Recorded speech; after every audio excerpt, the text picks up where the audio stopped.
Je m'appelle Nicolas Brun, je suis autiste et j'aimerais vous raconter mon parcours, ce que j'ai vécu, comment j'ai fait pour être diagnostiqué, voilà. J'aimerais vous expliquer un peu tout ça. Il faut savoir que ça a été un très très long parcours pour moi, sachant que j'ai été diagnostiqué donc en septembre 2019. Mais avant tout ça, donc à presque 42 ans, j'ai été diagnostiqué. Et donc avant tout ça, ça a été un très très très long parcours. Parce que je pense que pour beaucoup d'autistes, malgré tout, il y a forcément un parcours. Qu'on sache et qu'on apprenne qu'on est autiste, ou qu'on ne le sache jamais. Il y a beaucoup d'autistes qui ne le sauront jamais, qu'ils sont autistes. Après, ils ont essayé, probablement qu'ils se sont adaptés comme ils ont pu.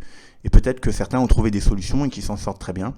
D'autres, par contre, et il y en a beaucoup, qui ne s'en sortent pas et ne le savent pas. Bien entendu, il y en a qui s'en sortent pas et qui le savent. Mais je le dis quand même, savoir qu'on est autiste, c'est quand même extrêmement positif. Moi, tout ce que j'ai entendu sur le sujet, ça reste quand même toujours ça. C'est extrêmement positif de le savoir, même si ce n'est pas toujours facile. Savoir qu'on est autiste, c'est aussi faire certains deuils, parce que l'autisme, ça ne se guérit pas. C'est pas vraiment une maladie. Enfin, on parle pas de maladie, en tout cas. Il n'y a pas pour habitude de parler de maladie quand on parle d'autisme. D'ailleurs, moi, j'ai tendance à pas utiliser le terme autisme dans un sens négatif, mais plutôt d'utiliser l'autisme dans un sens neutre. Et je préfère dire que l'autisme est handicapant, mais n'est pas un handicap en soi, parce qu'il y a des forces et des choses qui sont reliées à l'autisme aussi. Voilà. Bon, je vais pas m'étaler là-dessus. Donc voici mon parcours. Alors déjà, moi, j'ai été un enfant forcément un peu à part. Un enfant mou, un enfant lent, qui plane, qui est dans la lune, qui rêve. Et j'avais d'ailleurs des rêves. C'est moins fort aujourd'hui dans le sens où je peux pas me permettre de rêver comme je pouvais rêver quand j'étais enfant, mais quand j'étais enfant, j'avais des rêves vraiment très très très forts. Je voyais plus du tout ce qu'il y avait autour de moi. Je rentrais dans des choses très colorées et très fortes, très visuelles. Et ça de tout petit. Et donc, je n'arrivais pas facilement à suivre ce qui se passait autour de moi. C'est extrêmement difficile. Donc, forcément, ça a suscité très tôt des inquiétudes, de toutes sortes de choses dans mon entourage qui ont voulu me réveiller, qui ont voulu essayer de bien faire, mais qui, bien entendu, bien faire quand on n'a pas de clé, c'est pas si facile que ça. Donc, forcément. Ça n'a rien changé, c'est-à-dire que essayer de me bousculer ou essayer de me réveiller, ce qu'a pu faire des profs, des gens certaines personnes de ma famille, tout ça, ça n'a pas été fructueux puisque il y avait incompréhension sur ce que j'étais au fond. Et ça, sachant qu'à l'époque, je suis né en 77, à l'époque le diagnostic d'autisme tel que moi j'ai pu l'avoir, ça n'existait pas encore parce que les diagnostics ont changé entre-temps.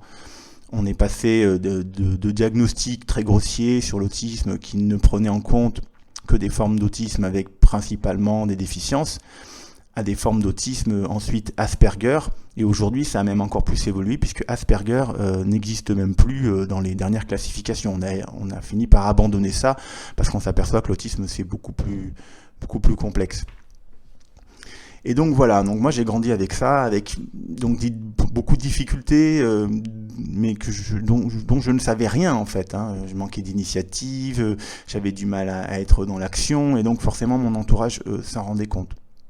Par contre, après j'avais une chance, c'est que j'avais certaines facilités dans certains domaines qui m'intéressaient. Dès que je trouvais un domaine d'intérêt, je pouvais avoir énormément de facilité, parce que par passion, voilà, après... peut-être un peu coup de chance aussi, voilà, j'arrivais quand même à me dépatouiller sur certaines choses, ce qui m'a permis de faire des études un petit peu, et donc d'avancer dans mes études. Arrivé à l'adolescence, mes parents ont divorcé, et alors là, je suis tombé dans un grand trou, toutes mes difficultés se sont accumulées, et par la suite de ça, en fait, j'ai commencé à faire une première grosse crise, extrêmement visible, et à l'époque, on m'a diagnostiqué spasmophile. Avant de savoir quoi que ce soit sur moi, premier truc qu'on m'a dit, vous êtes spasmophile, vous faites des crises de panique, vous faites toutes ces choses-là, vous êtes spasmophile.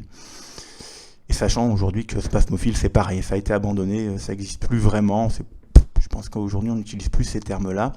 Mais à l'époque, les gens se sont dit ça parce que voilà, j'avais certaines formes d'épuisement, de fatigue, voilà, pas mal de choses. Voilà. Et puis mon monde avait été vachement déstabilisé. J'avais réussi à trouver un équilibre difficile, certes, dans mon enfance. J'ai eu une enfance difficile, mais malgré tout, il y avait un certain équilibre. Donc à partir du divorce de mes parents, alors là, poum, c'est parti en cacahuète, pour lire comme ça. Et donc, voilà, alors moi, à l'âge adulte, qu'est-ce que j'ai fait? J'ai essayé de me comprendre. J'ai essayé de me comprendre et j'ai essayé de savoir qu'est-ce que j'ai. Parce que forcément, quand on arrive à l'âge adulte et qu'on est autiste, certains, comme je dis, s'en sortent très bien, mais moi, j'étais pas en mesure ni de travailler, ni quoi que ce soit. J'ai fait des études parce que c'était la seule chose à laquelle je pouvais me raccrocher. Mais j'arrivais pas à suivre mes cours, je faisais sauter la majorité de mes cours, voilà. Après, j'avais des facilités, donc j'ai quand même réussi à continuer des études. Voilà, j'ai arrêté la maîtrise que j'ai pas eu. Et donc, qu'est-ce que je voulais dire? Donc voilà, donc ça a été un parcours.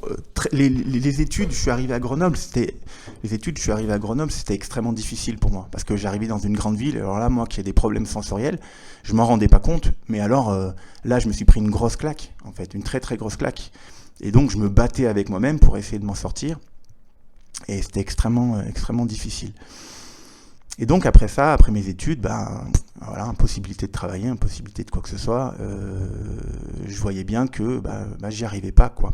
Et donc, qu'est-ce que j'ai fait toute ma vie, comme j'arrivais pas à agir, à faire des choses que les autres trouvent faciles et normales, j'ai essayé de me guérir. Donc je suis passé par plein d'étapes. J'avais lu un bouquin qui disait que c'était l'alimentation m'empoisonnait, l'alimentation moderne empoisonnait les gens. Donc qu'est-ce que j'ai fait? J'ai commencé à manger des graines et des produits crus et des trucs comme ça, des produits crus et enfin voilà. Le problème c'est que c'était extrêmement excessif à manger que des produits crus et la manière dont je mangeais moi, je suis rentré dans un truc un peu sectaire. J'avoue, je me suis fait complètement avoir. J'ai perdu 10 kilos très rapidement, je suis arrivé à la limite de la maigreur.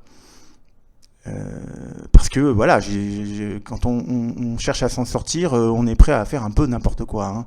Et donc on est une bonne cible pour des gens qui, je dis pas qu'ils sont forcément mal intentionnés, mais en tout cas qui nous donnent des outils qui sont vraiment néfastes. Et dans mon cas, ça a été extrêmement néfaste. Donc ensuite, j'ai continué, je me suis intéressé au cerveau, je me suis intéressé aux thérapies, hein, j'ai utilisé beaucoup ma passion pour avancer là-dedans. Et je m'en sortais toujours pas, hein, mais en termes de travail, sur toutes ces choses-là, mais j'ai énormément appris. Et avec les années, j'ai eu un autre diagnostic. On m'a dit que j'avais un trouble anxieux. Et donc j'ai fait une longue thérapie avec ça, avec ce trouble anxieux.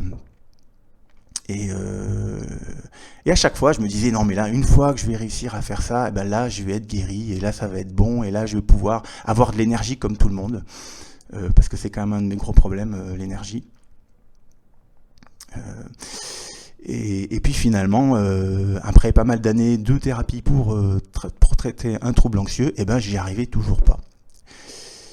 Et donc au bout d'un moment, j'ai commencé à accepter l'idée que j'étais peut-être handicapé. Alors ça, c'est pas facile, hein, d'accepter ça, de se dire ça changera pas, où on pourra...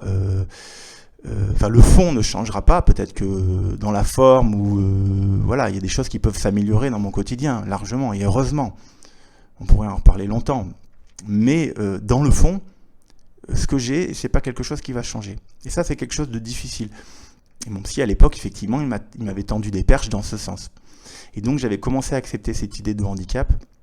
Et ce qui s'est passé, c'est qu'à un moment donné, j'ai dit à mon psy que je voyais depuis longtemps, je lui ai dit voilà. Je me sens handicapé, j'aimerais une reconnaissance et j'aimerais comprendre ce que j'ai. Et là, peut-être qu'il devait tergiverser depuis un petit moment à savoir s'il fallait me le dire ou pas.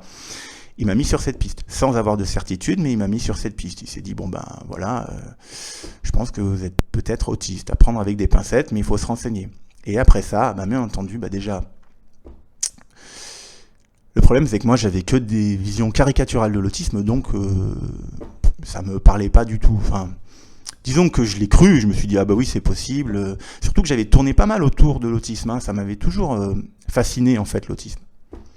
Les récits d'autisme et tout ça, c'est quelque chose qui m'avait fasciné, mais les choses que j'ai vues étaient trop caricaturales, et donc je m'y reconnaissais pas.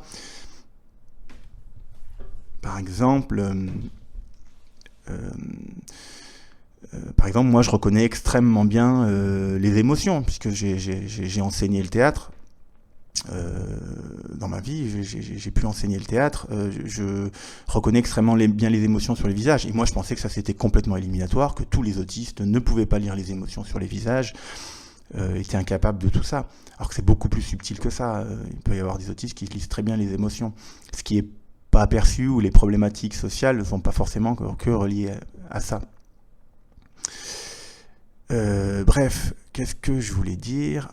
Voilà. Alors ça, c'est aussi une de mes caractéristiques, c'est que je me perds beaucoup, j'ai beaucoup d'idées dans la tête, et à un moment donné, je perds le fil. Donc oui, voilà, donc j'ai su que j'étais potentiellement autiste, et après ça, il a fallu attendre plus d'1 an pour avoir un diagnostic. Alors ça, c'est un gros problème. Parce qu'aujourd'hui, il y a très peu de choses qui sont faites pour pouvoir aider les autistes dans ce sens. Il manque beaucoup de moyens. Les gens qui font les prédiagnostics ne sont pas assez formés, que ce soit les docteurs. Moi, j'ai vu des tonnes de gens, des gens dans les milieux sociaux, des docteurs. Forcément, moi, j'ai cherché, j'avais des problèmes.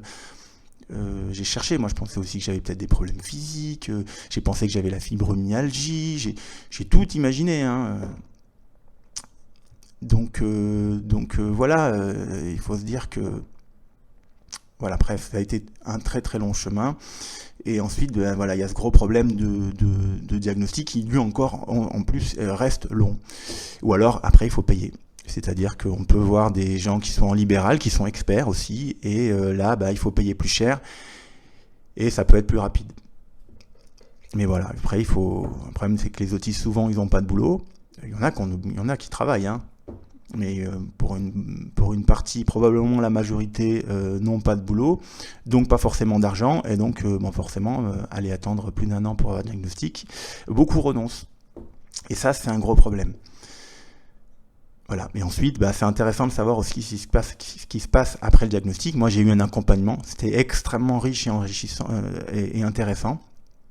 Bon, après, forcément, comme la plupart des gens, je me suis pris un Covid dans la gueule. Enfin, je suis pas tombé malade, mais ça a été très bouleversant pour moi et très perturbant pour moi, tout ce que ça a impliqué derrière, en anxiété, puisque j'ai quand même des tendances à l'anxiété, et en termes de toutes sortes de problèmes que ça a généré par la suite.